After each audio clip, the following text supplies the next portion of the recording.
CNF ဆိုတာကကျွန်တော်လက်ရှိအနေထားမှာကကျွန်တော်အမတမဝမ်းနည်းစရာတွေနဲ့ပဲဒီကုန်းချုပ်သွားခဲ့ပါတယ်။ဒါကြောင့်လည်းပဲခုနပြောသလိုကျွန်တော်ကလက်မခံနိုင်ကြပါဘူး။တော့ဒီပုဂ္ဂိုလ်အချင်းကျွန်တော်မုန်းသလားမဟုတ်ပါဘူး။ဘာလို့ကျွန်တော်သိထားတဲ့ CNF ရဲ့ definition ကရွာသားတွေကိုတတ်တယ်။မောင်ကိုသမားတွေကိုအတင်းတမလူတယ်ပေါ့နော်ကျွန်တော်ရဲ့ definition အဲ့လိုဖြစ်တယ်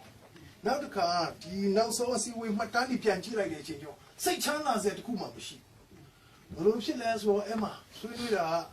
ကျွန်တော်မှတ်ရသလောက်ပေါ့နော်ခင်ဗျားတို့နိုင်ငံခြားသွားတဲ့ခေါင်းဆောင်တွေကဘာလို့ပြည်တွင်းမှာပိုက်ဆံရှာခိုင်းတယ်လဲဟဲ့လားအဲ့ဆောက်ထဲမှာကျွန်တော်ဖတ်ရတာပေါ့နောက်တစ်ခါတောင်ပိုင်းနဲ့မြောက်ပိုင်းခွဲမယ်ပေါ့စသဖြင့်မျိုးမျိုးတွေနောက်တစ်ခါကျွန်တော်ဘာထပ်ကြားတယ်ဆိုတော့အန်ဒရူးငွန်ကျုံးလျံကခေါင်းဆောင်တယောက်ဖြစ်တယ်အခုအဖွဲကွဲပြန်ပြီဘလို့ပြန်ဖြစ်နေတယ်လို့ကျွန်တော်အော်တာပေါ့ဒါက dream bike တော့အော်စရာတော့မရှိဘူးသူ့အကြောင်းလေးသူရှိပါလိမ့်မယ်ပေါ့နော်ဒါပေမဲ့ကျွန်တော်အမြင်မှာသူတို့ခေါင်းဆောင်တွေကိုနိုင်တော့မှဒီလိုဖြစ်နေတယ်နောက်တော့ထားဆွေခါလည်းအကြောင်းမျိုးကြောင့်ရာထွက်နဲ့ဖယ်လိုက်တယ်ဘလို့ဖြစ်ကုန်လဲဘုံတော့ပြောပြန်တော့လေချင်းကောင်းဆောင်ဆိုအဲ့ဒါနဲ့ချင်းဒီကောင်းဆောင်လုပ်မယ်ဆိုတပည့်လိုက်မယ်လို့ကတော့ပို့ဆိုးတာဘောလို့ဦးဆောင်ဓာတ်လို့တော့ပဲသူတို့ကလိုက်နိုင်လိမ့်မယ်လို့ကျွန်တော်ပြောပေါင်းဆောင်နေတာဆရာတော်ကစားကြတဲ့အပုံစံသူလုပ်နေတာဟုတ်အဲ့နဲ့ကျွန်တော်တို့စိတ်မချမ်းမသာဖြစ်တာတော့အမှန်ပါနော်ဒီနေ့ဒီပုံပလေးပြောချင်ပါနော်နော်အဲ့လိုဖြစ်တယ်ဆိုတာကဘာကြောင့်ဆိုတာလဲကျွန်တော်သိစိတ်မသိပါဘူးအတွက်ကြောင့်ဒီလိုဖြစ်တာလည်းမသိပါဘူးဒါနဲ့ချင်းအမျိုးသားတွေလှုပ်ရှားမှုတစ်ခုအတွက်တော့ခံစားချက်မတူပေမဲ့ဝန်နေပေးပါလေအဲ့လိုလဲဆိုခေါင်းဆောင်တွေဒီလိုဖြစ်မယ်တစ်ချိန်တော့ဒေါင်းတော်မီခေါင်းဆောင်တွေဒီလိုဖြစ်လိုက်ပြန်ပြီနောက်တစ်ယောက်ယုံကြည်အားကိုးတဲ့ပုံမှုတစ်ယောက်ဒီလိုဖြစ်လိုက်ပြန်ပြီဆိုတော့ဥစ္စာကြားလိုက်တဲ့အချိန်ကျတော့ချင်းတစ်ယောက်လည်းကျွန်တော်ဝန်တာချင်းမရှိပါဘူးဝန်နေပေးပါလေဒီလိုခြေလန်းလန်းနဲ့ဆိုရင်နောက်လိုက်ကြဘလောက်များစိတ်တကြမယ်ကျုပ်နားလည်ပေးပါတို့တော့ကျွန်တော်ခုနပြောသလိုကျွန်တော်တို့ရဲ့ဒီ CNF ရဲ့ခေါင်းဆောင်ပိုင်းလည်းအခြေအနေမျိုးကြောင့်ပြောနေတယောက်မတူခဲ့ပါဘူး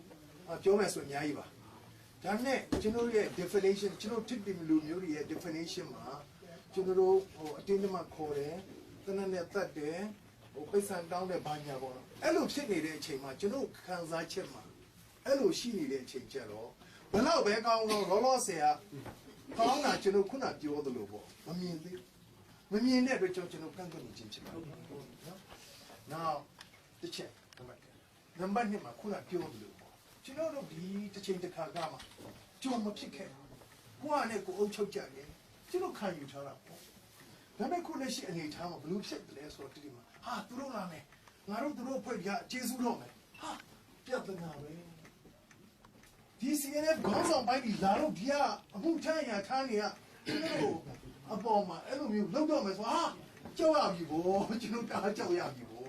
ဘာလို့လဲဆိုတော့ကျွန်တော်တို့ဘိုးဘွားပြည်ပြင်စင်ဆက်တွေကဖလန်းဆိုဖလန်းအဲ့သူတို့ဖလန်းဇွာလာသူတို့ခေါင်းဆောင်တွေသူလေးလည်းကောင်းမဲ့ဟာကဆိုတဲ့အတိုင်းပဲသူပြီးချက်လာပေါ့နော်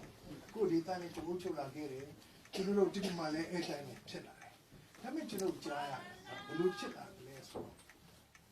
သူတို့ရဲ့အုပ်စိုးပြုတော့သူတို့ရဲ့စီမံခန့်ခွဲမှုမှာနေရမယ်ဆိုရင်ကျုံတကြော့ဝင်တယ်လို့ကကျွန်တော်လူလူရပြန်ခံစားဒါတော့ဘယ်ဖြစ်တယ်မလဲဒီလိုဖြစ်ရင်တော့အမျိုးသားကြီးဆိုတော့ဘယ်ချိန်တော့ပြဿနာနေလို့မရတော့ဘူးအဲ့လိုမျိုးပြန်ပြီးတော့ခံစားတဲ့အတိုင်းပဲကျွန်တော်တို့ဒီညွန့်ဖာအနေနဲ့၎င်းနောက်တစ်ခါလူထုတင်အလဲတော့၎င်း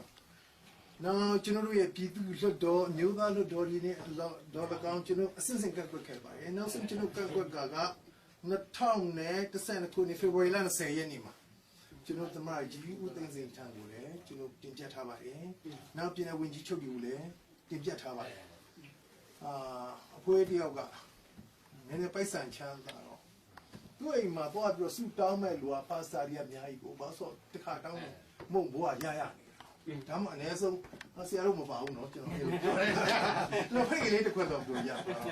အဲ့နဲ့ချိန်မှညားလာတဲ့အချိန်ကျအေးပါပြီဆူတောင်းမို့လေ ပထမတောင်းတာတော့ဒီလိုဖြစ်တယ်ဆိုတာလည်းမရှိဘဲနဲ့တော့ထူးခြားမှုမရှိပေမဲ့တော့ဆက်တောင်းဖို့ဗျာဆိုသလိုပေါ့နော်ကျွန်တော်တို့တောင်းစုချက်ကထူးခြားမှုမရှိပေမဲ့တော့ဆက်တော့တောင်းနေတာပါပဲနောက်ဟိုနေ့ကတွေ့တဲ့အတိုင်းပဲ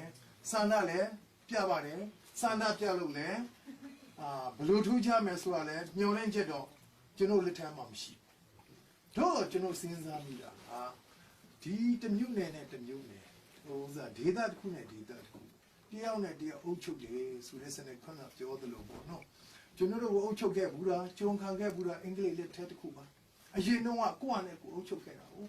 ဆိုတော့ကျွန်တော်တို့ရဲ့လွတ်လပ်မှုကျွန်တော်တို့ရဲ့ဘူဝါစဉ်ဆက်သုံးလာခဲ့တဲ့ကိုယ့်အကူအုပ်ချုပ်လာခဲ့မှုတွေဟာ